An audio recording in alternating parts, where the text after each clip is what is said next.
Parte 4. Los puntos de fuga y el viejo reloj.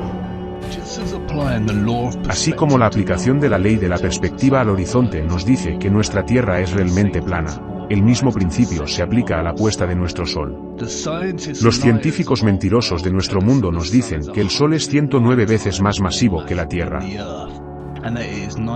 y que está a 93 millones de millas de distancia.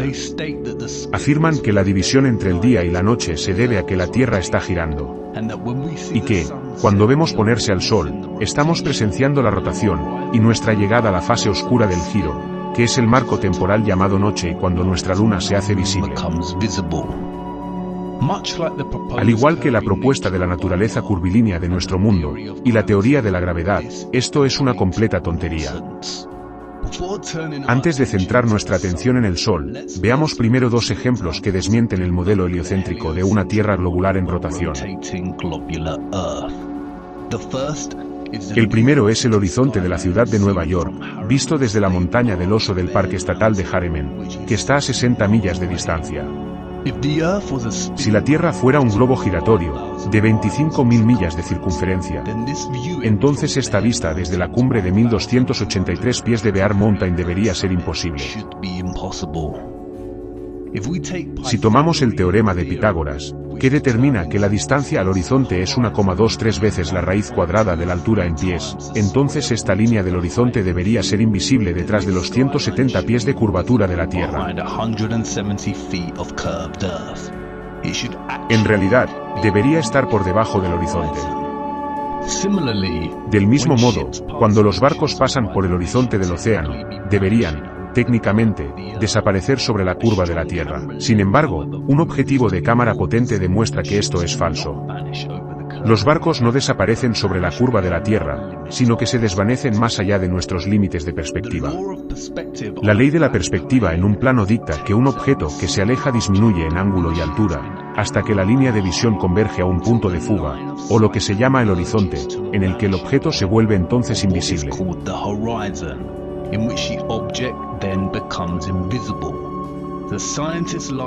En los mentideros científicos se afirma que el Sol se pone y desaparece más allá de la curva de la Tierra.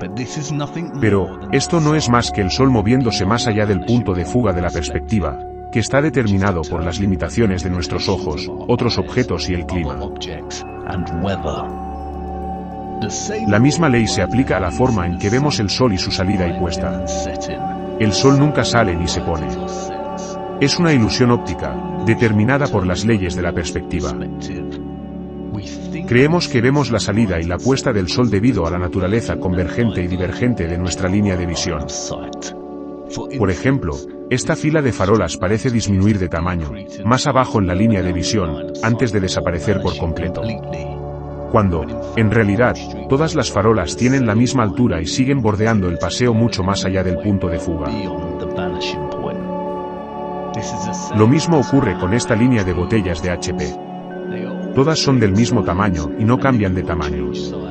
Es solo nuestra perspectiva la que hace que parezca que lo hacen. Esto es precisamente lo que experimentamos cuando observamos la salida, la puesta y el viaje del Sol a través de nuestra Tierra plana.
La NASA y muchos otros magos mentirosos nos dicen que nuestro Sol está a 93 millones de millas de la Tierra, y que es 109 veces más grande que la Tierra. Sin embargo, las imágenes de globos de aficionados, tomadas desde las nubes, demuestran que el Sol no está a 93 millones de millas, y que no es más grande que la Tierra. Lo que las imágenes muestran es un Sol que se ilumina localmente, proyectando un punto caliente localizado sobre la Tierra. Si estuviera a millones de kilómetros, este punto caliente local no sería posible. Además, si el Sol no fuera una luminaria local, entonces no experimentaríamos rayos solares corpusculares. El ángulo de los rayos solares que vemos cuando la luz atraviesa las nubes no sería posible. Y tenemos miles y miles de pruebas fotográficas y empíricas de que la luz solar se comporta así. Si el Sol estuviera a 93 millones de millas de distancia, entonces su luz debería formar un haz recto, y no mostrarse en rayos angulados. Si el Sol está tan lejos, entonces, ¿por qué crece tanto con solo un pequeño aumento de altitud en la Tierra? A 93 millones de millas de distancia, este aumento de altitud debería ser insignificante, o inexistente. El cambio de tamaño sugiere un Sol que ilumina localmente y que no está a unos inconcebibles 93 millones de millas de distancia, sino que en realidad está relativamente cerca de la Tierra, viajando justo por encima de las nubes. Y no es 109 veces más grande que la Tierra sino, en realidad, mucho más pequeño que ella. Nuestra experiencia de primera mano con el Sol y la Luna es que son casi iguales en tamaño, y formas circulares que recorren trayectorias circulares similares sobre nuestro plano estacionario. Los científicos magos se inventan estas complicadas teorías de cuerpos esféricos perfectos de roca y gigantescas bolas de plasma caliente que vienen con distancias incomprensibles y cálculos que nos embaucan. Cualquiera puede usar su sentido común para discernir que el Sol y la Luna tienen un tamaño similar. Y que la Luna no es una bola de roca. And they just start making stuff up. Yeah. Like that Neil Armstrong guy. Have you seen him on the talk shows? Neil Armstrong, you mean the first man to walk on the moon? Talk about a fish story. Yeah. Man, and they're buying it. Oh, yeah.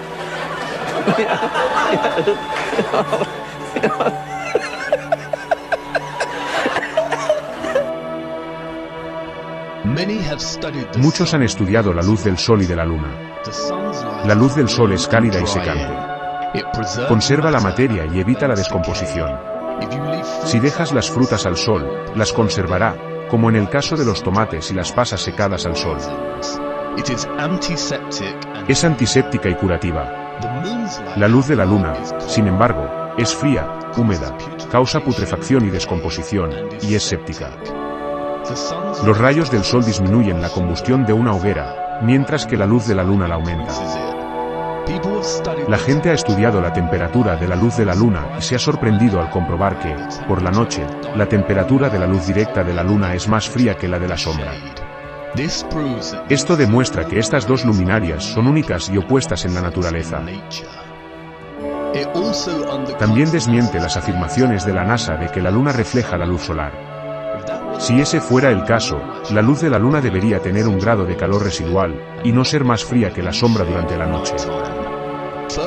Además, la Luna no puede ser simultáneamente un cuerpo esférico y un reflector de la luz del Sol. Cuando la luz incide sobre un cuerpo esférico, produce este. Los reflectores tienen que ser planos o cóncavos para reflejar realmente. Una superficie esférica convexa no produce reflexión. De nuevo, la ciencia básica, repetible, verificable y real va en contra del engaño de la saga espacial de los magos. Muchas imágenes fotográficas y cinematográficas también demuestran que la Luna es semitransparente.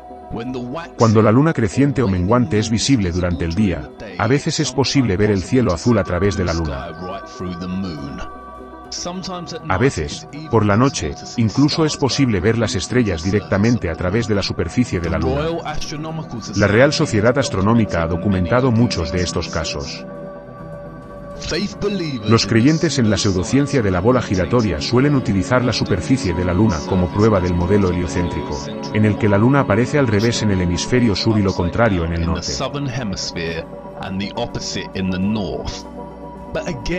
Pero, de nuevo, esto demuestra la estacionalidad de la Tierra.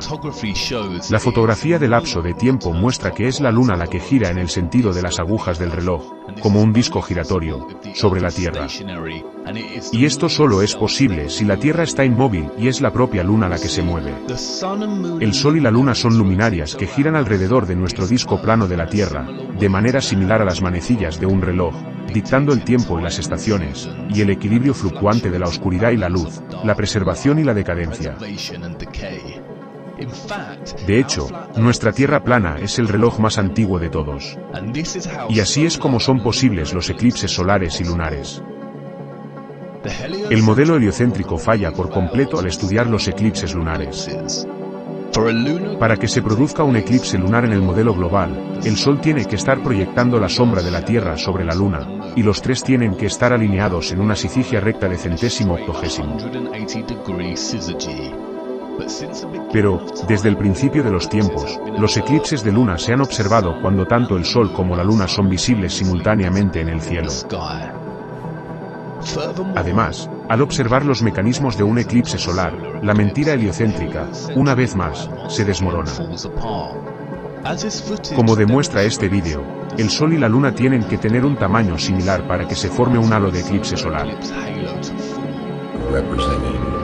My sun source and a penny representing the moon.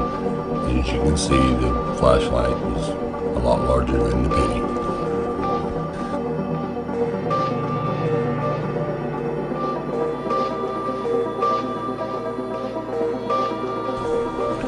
Okay, now let's place the sun 93 million miles out into space like this.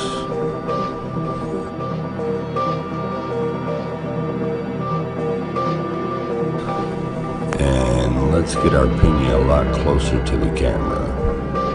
Okay, where it's about the same size as the flashlight in perspective. Okay, now that doesn't look right. You can't see the corona, and it just doesn't eclipse. You can still see it light all around. It's not a total blackout. Okay, now I have a side light on the side of this flashlight that just so happens to be the exact same size in diameter as the penny, which is perfect for our next test because the sun and the moon are the same size on a flat earth.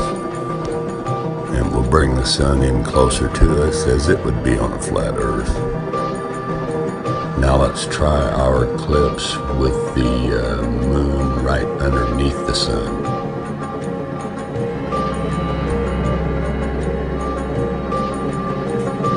And wow, there's the corona. Si el Sol fuera 400 veces más grande que la Luna, entonces su luz devoraría a la Luna, y no presenciaríamos el halo, o corona.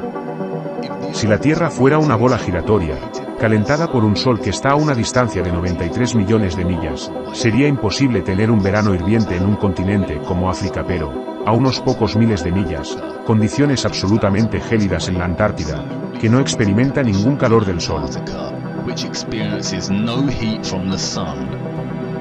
Como afirma Eric Dubas, si el calor ha viajado 93 millones de millas hasta el desierto del Sáhara, es absurdo pensar que no podría viajar otras 4.000 millas hasta la Antártida. Esta es la diferencia del 0,0004%. Si la Tierra fuera un globo, las regiones polares del Ártico y de la Antártida deberían compartir condiciones similares, debido a su latitud comparable. Sin embargo, este no es el caso. La Antártida es el lugar más frío de la Tierra, con una temperatura media anual de menos 57 grados, y un mínimo histórico de menos 135,8 grados. En cambio, la temperatura media anual del Polo Norte es de 4 grados. El norte del Ártico disfruta de veranos suaves y cálidos, inviernos soportables. La Antártida es tan fría y dura que el hielo nunca se derrite. Esto sería imposible en una Tierra globular, que girara sobre su eje. Eric Dubay también señala que Islandia, a 65° de latitud norte, alberga 870 especies de plantas autóctonas y una abundante vida animal. En el Polo Sur, en cambio, como escribió el capitán Cook, no se veía ni un solo árbol. Las tierras que se encuentran al sur están condenadas por la naturaleza a una perpetua frialdad, a no sentir nunca el calor de los rayos del sol, cuyo aspecto horrible y salvaje no tengo palabras para describir. Incluso la vida marina es escasa en ciertas pistas de gran extensión, y rara vez se observa al pájaro marino volando sobre esos solitarios despojos. Los contrastes entre los límites de la vida orgánica en las zonas árticas y antárticas son muy notables y significativos. And Antarctic zones is very remarkable and significant. The sun's yearly El movimiento anual del Sol de tópico a tópico, de solsticio a solsticio, es lo que determina la duración de los días y las noches, y la aparición de las estaciones. Por eso, las regiones del Ecuador experimentan un verano casi anual. Y las latitudes del norte y del sur experimentan estaciones más definidas, con inviernos. El Sol y la Luna no recorren nuestra Tierra plana en un gran círculo, sino en una serie de círculos, o lo que se entiende mejor como un movimiento cónico en forma de resorte, que dicta el cambio de estación y la duración de los días.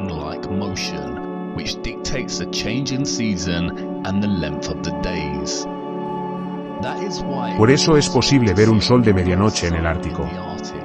Y las secuencias de tiempo de esto muestran que el Sol no se pone, sino que da vueltas alrededor del polo. Los sacerdotes científicos mienten y dicen que esto se debe a los polos en cada extremo del globo esférico.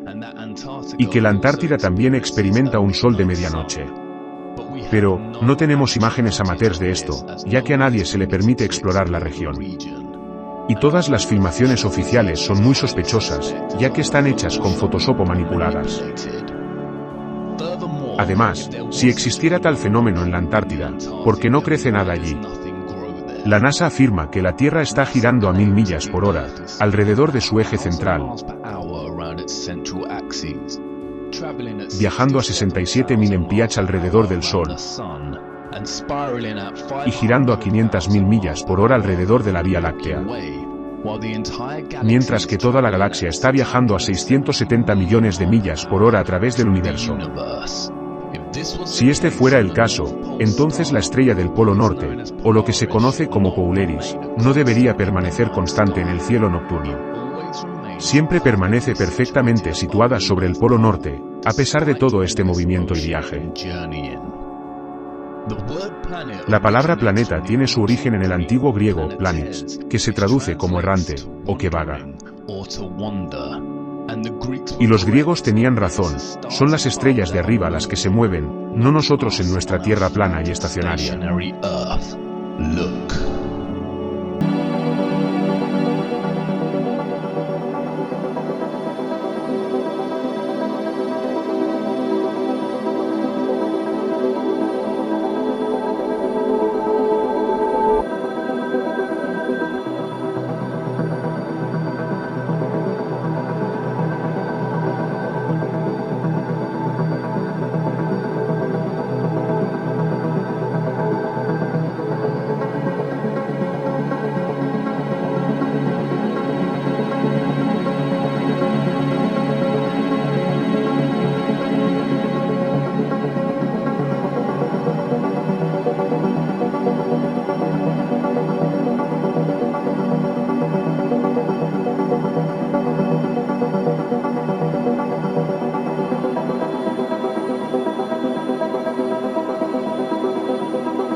Como puedes ver, Polaris sigue siendo una constante fija en el centro. Y todas las demás estrellas giran en círculos perfectos a su alrededor. Si la Tierra girara a 1000 millas por hora, las estrellas se verían viajar más o menos horizontalmente a través del cielo. Pero, este no es el caso. Las estrellas forman círculos perfectos por encima, saliendo de Polaris. Y esto se puede observar hasta el trópico de Capricornio. La razón por la que Polaris nunca se mueve es porque el polo norte es el centro de nuestra Tierra plana y estacionaria, tal y como se representa en el mapa de Gleason, y en el logotipo de las Naciones Unidas. Entonces, ¿qué son las estrellas sobre nuestras cabezas? Y, si la NASA miente sobre la naturaleza de nuestra Tierra, Sol y Luna, ¿significa eso que el espacio y el universo también son falsos, y no lo que creemos que son? La respuesta corta es sí. El espacio, tal como lo conocemos, es un engaño. Nuestro plano, inmóvil, no se ve así, sentado en el espacio. Veremos qué son las estrellas y el posible espacio real en el que reside nuestra Tierra plana. Pero primero, debemos aventurarnos en una madriguera de conejo diferente. Hemos recorrido un largo camino, pero solo hemos arañado la superficie. Esta siguiente madriguera es profunda y oscura. Pero es necesario. Y te prometo esto, al otro lado hay una comprensión de cosas tan increíbles en la naturaleza que no habrías pensado que fueran posibles. Sígueme ahora a la quinta parte, ya que es hora de entender el porqué de la mentira.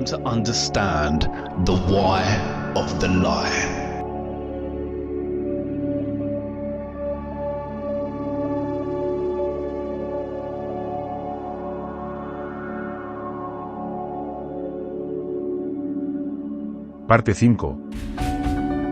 El escudo rojo. Justo antes de la fundación y el establecimiento de la NASA, hubo un importante acontecimiento histórico que contiene la clave para entender el motivo de sus mentiras, y la firma del Tratado de la ONU sobre la Antártida. Antes de analizar este acontecimiento, es necesario examinar la teoría del Big Bang. Y cualquier referencia histórica a dicho fenómeno antes de que la teoría fuera establecida en 1929, por Edwin Hubble, quien fue influenciado por el trabajo de Albert Einstein y Georges Lemay. Al rastrear las creencias y teorías sobre los orígenes del mundo que habitamos, a través de la historia, descubrí varios relatos creacionistas, principalmente de naturaleza similar a la visión abrahámica de la creación. También encontré varias obras de filósofos y científicos, como Aristóteles, Immanuel Kant, Johannes Kepler e Isaac Newton, que proponían una teoría de la naturaleza infinita del universo. Sin embargo, hay un texto que es anterior a todas estas ideas, la Cábala, una tradición de misticismo judío que se remonta al siglo XIII AC, 1000 años antes de que viviera Aristóteles.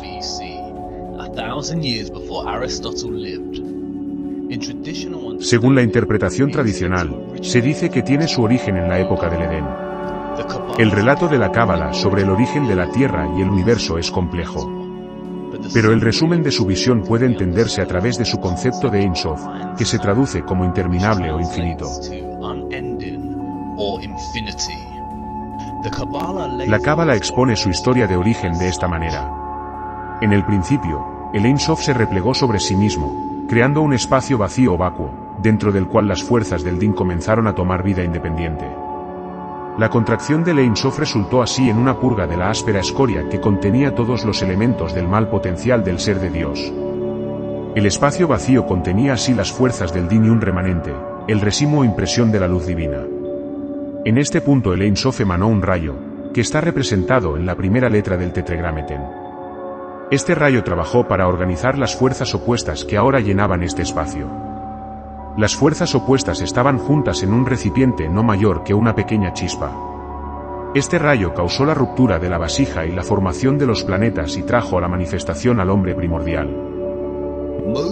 Moisés Nachmanides, un rabino cabalista del siglo XIII, resume esta historia de los orígenes, afirmando: solo hubo una creación física, y esa creación de una pequeña mota. Cuando esta mota se expandió, esta sustancia, tan fina que no tiene esencia, se convirtió en la materia que conocemos. Esto es sorprendentemente similar a lo que hemos llegado a conocer como el Big Bang. Universe Today nos ofrece un resumen sucinto del Big Bang. La hipótesis del Big Bang afirma que toda la materia actual y pasada del universo empezó a existir al mismo tiempo, hace aproximadamente 13.800 millones de años. En ese momento, toda la materia se compactó en una bola muy pequeña, de densidad infinita y calor intenso, llamada singularidad. De repente, la singularidad comenzó a expandirse, y el universo tal y como lo conocemos comenzó. Esta es la misma historia. Ambas presentan la idea de que, al principio, había un vacío. Y entonces, apareció una pequeña mancha. A partir de ahí, comenzó la expansión de la materia, formando los planetas y el mundo que conocemos hoy. La única diferencia es que la Cábala está escrita en un discurso mitológico, y el Big Bang está construido en un discurso científico. Pero, dejando a un lado las elecciones estilísticas del lenguaje, parece que la Cábala había resuelto los orígenes del universo mucho antes que Einstein, Hubble y otros. Esto nos deja con dos conclusiones de este descubrimiento. 1. La teoría contemporánea del Big Bang ha probado la Cábala y sus enseñanzas. Todas las personas que creen en esta teoría deberían buscar un rabino cabalista para aprender más sobre lo que creen. 2. La teoría contemporánea del Big Bang fue robada de la Cábala, en cuyo caso ninguna de las dos es correcta y todo es una gran mentira. Volveré a esta historia de los orígenes, en breve. Pero, antes de hacerlo, es esencial que veamos algunas de las enseñanzas esotéricas de la Cábala. Cábala, en hebreo, significa recibir o recibir oralmente. Las enseñanzas secretas y esotéricas de su misticismo fueron enseñadas oralmente, escritas en códigos, numerologías y símbolos. El simbolismo y la numerología son especialmente importantes en el misticismo cabalístico. Muchos libros de la Cábala son de naturaleza extremadamente críptica, especialmente el libro del Zohar, que se traduce como esplendor, y el libro de Bahía, que se traduce como iluminación. Se ha considerado que ambos textos están codificados con gematria, que es una forma de numerología, en la que las letras tienen números correspondientes. Un ejemplo muy conocido de gematria hebrea es la palabra chi, que se traduce como vivo, y está compuesta por dos letras hebreas que suman el número 18. Esto ha hecho que el número 18 sea un número de la suerte para los judíos. Y los regalos de dinero en múltiplos de 18 son muy populares. Los símbolos son igualmente importantes en la Cábala, y se han utilizado como método para transmitir el significado y sus enseñanzas secretas, desde sus inicios. Algunos de estos símbolos son ampliamente reconocidos. Por ejemplo, el árbol de la vida de la Cábala, o el cefiro, el Amza, o quizás el más famoso, la estrella de 6 puntas, el hexagrama, o lo que ahora se conoce como la estrella de David, y el símbolo que adorna la bandera de Israel.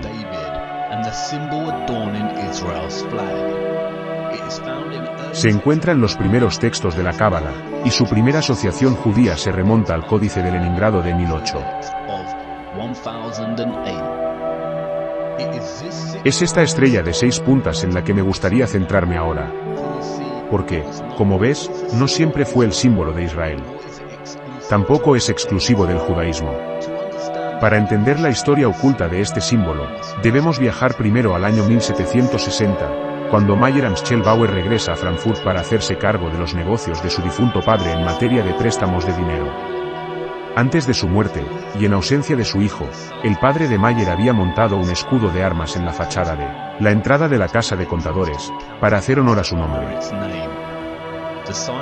El signo presenta un hexagrama sobre un escudo rojo. Fue por este signo que Bauer cambió su apellido. Roth es rojo en alemán.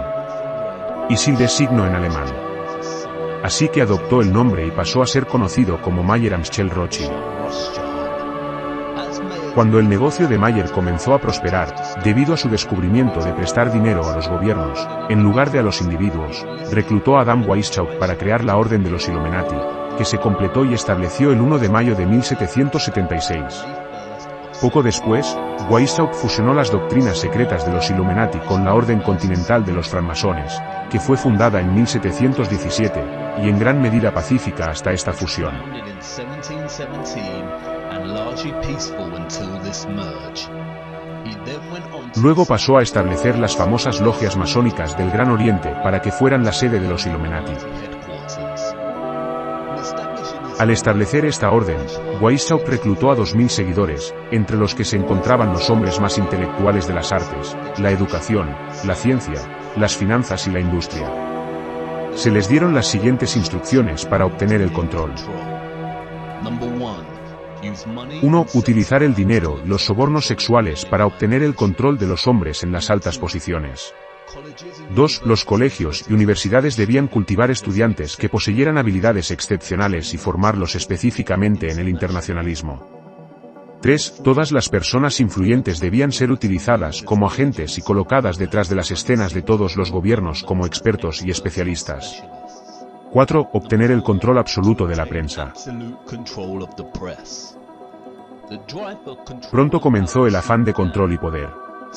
Enviando literatura a París para provocar los estallidos de la Revolución Francesa, el mensajero de Adam Weishaupt fue alcanzado por un rayo, revelando el texto contenido en su interior, que esbozaba los planes para provocar dicha revolución.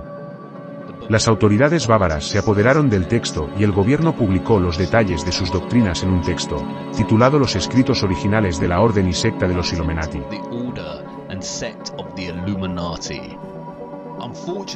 Desgraciadamente, Europa no hizo caso a su advertencia y se produjo la Revolución Francesa, que hizo ganar mucho dinero a los Rothschild, debido a las leyes que limitaban los impuestos de la Iglesia romana. En 1798, John Robinson, uno de los principales intelectuales de su tiempo, y profesor de la Universidad de Edimburgo, publicó el libro Proofs of a Conspiracy Against all the Religions and Governments of Europe, carried on in the Secret Meetings of Freemasons, Illuminati and Secret Societies.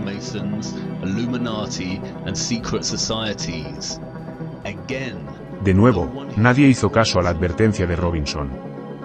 En 1812, Mayer Rothschild murió, y estableció leyes específicas para la casa de Rothschild, que son: 1. Solo los hombres entraran en el negocio. 2. Casarse entre sí para conservar la fortuna. 3. El hijo mayor del hijo mayor se convertirá en el jefe de la familia. Tras su muerte, los hijos de Mayer abandonaron Frankfurt y establecieron bancos en las principales ciudades europeas. Nathan Rothschild se trasladó a Londres a los 21 años, donde estableció una casa bancaria. Durante las guerras napoleónicas, los 5 hermanos Rothschild trabajaron para proporcionar oro tanto al ejército de Wellington, a través de Nathan en Inglaterra, como al de Napoleón, a través de Jacob en Francia, estableciendo así una fórmula que mantendrían hasta nuestros días. Exactamente esto, financiar a ambos bandos de cada guerra y enriquecerse en el proceso y después. La guerra napoleónica obligó a Gran Bretaña, y a muchos otros países de Europa, a pedir prestadas enormes sumas de dinero al Banco Rothschild, con tasas de interés que nunca serían capaces de pagar. Además, manipularon el mercado de valores. Durante la guerra, los especuladores observaban el valor de los bonos de guerra británicos de Nathan Rothschild, en un intento de adivinar quién ganaría la guerra. Poco después de terminar la batalla, y mucho antes de que nadie supiera quién era el vencedor, Rothschild comenzó a vender bonos. Todo el mundo asumió que esto significaba que Napoleón había ganado y que Europa había perdido. Siguieron las ventas de pánico. Y, cuando los precios se desplomaron, Nathan compró la mayoría de estos bonos.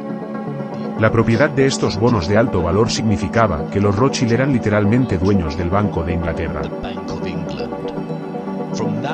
A partir de ese momento, los intereses de la corona británica y de los Rothschild se entrelazaron tanto, que los Rothschild recibieron títulos de nobleza. Nathan dijo famosamente: "No me importa que Marioneta se coloque en el trono de Inglaterra para gobernar el imperio en el que el sol nunca se pone. El hombre que controla el suministro de dinero de Gran Bretaña controla el imperio británico, y yo controlo el suministro de dinero británico". Los Rothschilds usaron su control del Banco de Inglaterra para reemplazar el método de envío de oro de país a país. Y, en su lugar, utilizaron una red bancaria europea para establecer un sistema de débitos y créditos en papel, el mismo sistema que utilizamos hoy. Al final de este periodo, la familia Rothschild controlaba la mitad de la riqueza de todo el mundo. Durante el siglo XIX, los Rothschild se hicieron con el control de las operaciones financieras de la Iglesia Católica, en todo el mundo, y comenzaron a establecer sus bancos en Estados Unidos. También empezaron a obtener el control en otras áreas de la industria. En 1862, los Rothschild utilizaron a uno de los suyos, John D. Rockefeller, para formar una compañía petrolera llamada Standard Oil, que pasó a dominar a toda la competencia, y fue financiada hasta la prominencia por los Rothschild. Los Rockefeller pasarían a liderar el petróleo, a establecer la gran farmacia, y a ser dueños de todas las universidades del sistema educativo de los Estados Unidos. El poder y la influencia de los Rothschild crecieron a través de los tentáculos de cada industria, como se planeó con el establecimiento de los Illuminati. Hacia finales del siglo XIX, y antes de establecer su importante presencia bancaria dominante en los Estados Unidos, los Rothschild fundaron el Congreso Sionista, para promover el sionismo, un movimiento político con el único objetivo de trasladar a todos los judíos a un singular Estado-nación judío, y organizaron su primera reunión en Múnich.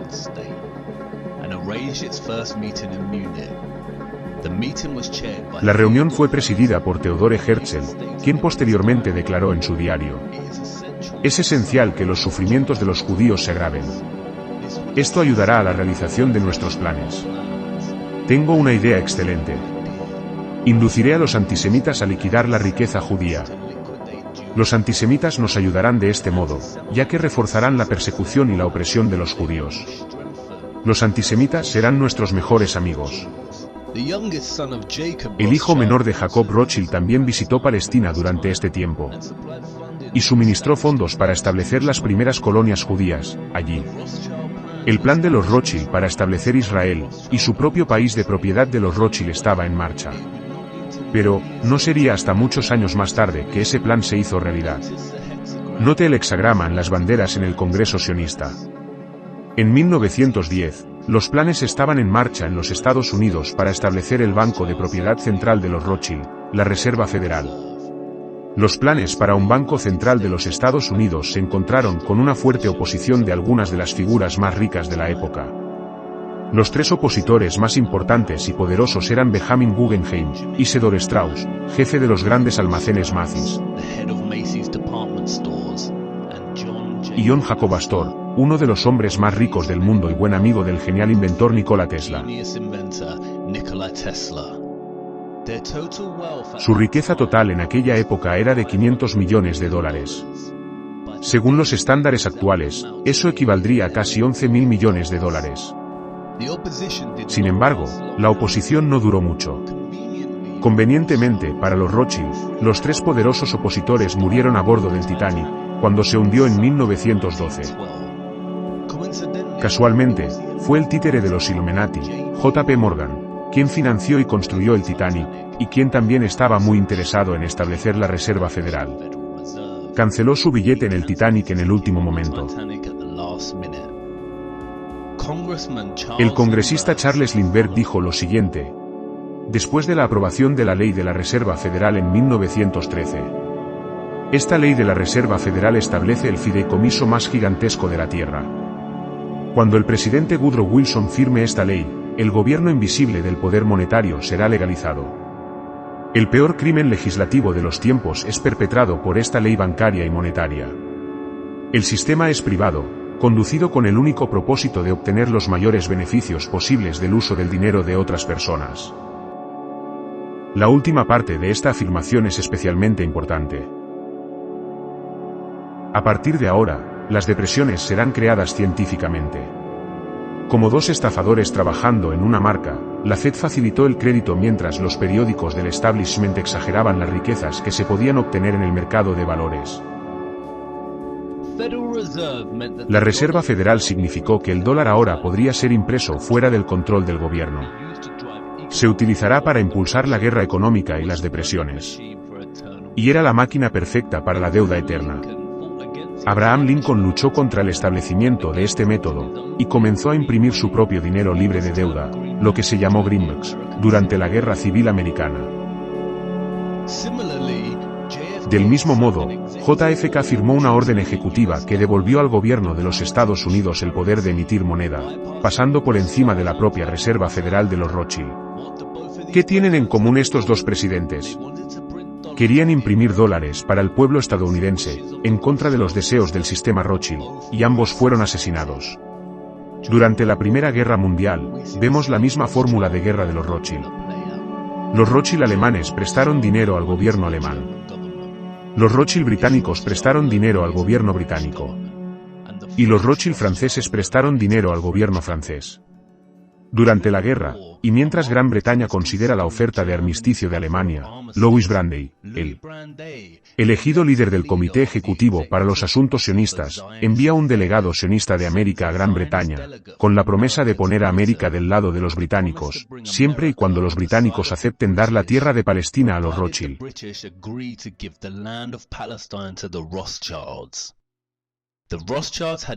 Los Rothschilds tenían interés en el lejano oriente.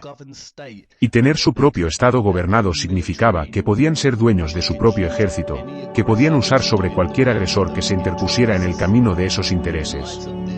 En vista de esto, el secretario de Relaciones Exteriores británico Arthur James Balfour redactó una carta, que se conoció como la Declaración Balfour, nada menos que al querido Lord Rothschild.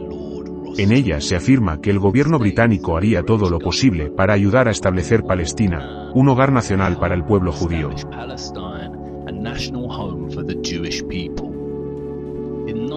En 1919, se celebró la Conferencia de Paz de París para discutir las reparaciones que los alemanes debían pagar a los vencedores de la guerra. El anfitrión de la conferencia fue el barón Edmond de Rothschild.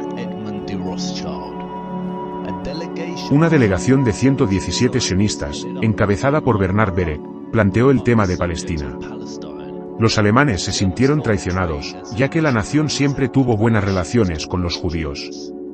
Los Rothschild también aprovecharon la conferencia para lanzar la idea de crear un gobierno mundial, llamado Liga de las Naciones. Bernard Berek pasó a fundar el Consejo de Relaciones Exteriores, en Estados Unidos. El primer objetivo del Consejo de Relaciones Exteriores era obtener el control de la prensa. Esta tarea fue encomendada nada menos que a John D. Rockefeller, quien creó muchas revistas nacionales, como Life y Time Magazine. Con la presencia del poder de los Rothschild ahora firmemente establecida en los Estados Unidos, pronto comenzaron los preparativos para la Segunda Guerra Mundial. Al mismo tiempo, Adolf Hitler, el canciller de Alemania, estaba expulsando a los judíos de los puestos gubernamentales. Un títere de los Rothschild, Samuel Untermaier, jefe de la delegación americana, y chantajista del presidente Roosevelt, llamó a todos los americanos a destruir los productos fabricados en Alemania, y así, comenzó una gran campaña de propaganda. Una vez que los efectos de este boicot comenzaron a sentirse en Alemania, los alemanes, que no habían demostrado ninguna violencia hacia los judíos hasta ese momento, simplemente comenzaron a boicotear las tiendas judías de la misma manera que los judíos habían hecho con las tiendas que vendían productos alemanes en Estados Unidos. Este es el mismo año en que el presidente Roosevelt ordenó que el ojo de los Illuminati se colocara en todos los nuevos billetes de dólar, junto con la frase en latín Naves Ordo Seclorum, que significa un nuevo orden de las edades. Un año después, se reformaron las leyes del secreto bancario suizo, y se convirtió en un delito con pena de cárcel para cualquier empleado bancario que violara el secreto bancario. Todo esto es en preparación para cubrir el rastro de los Rothschild, ya que ellos financian ambos lados de la guerra. Verás, la compañía estadounidense IG Farben, controlada por los Rothschild, seguirá armando a Alemania en la guerra. Y producir el Zyklon B, el gas letal utilizado en los campos de concentración.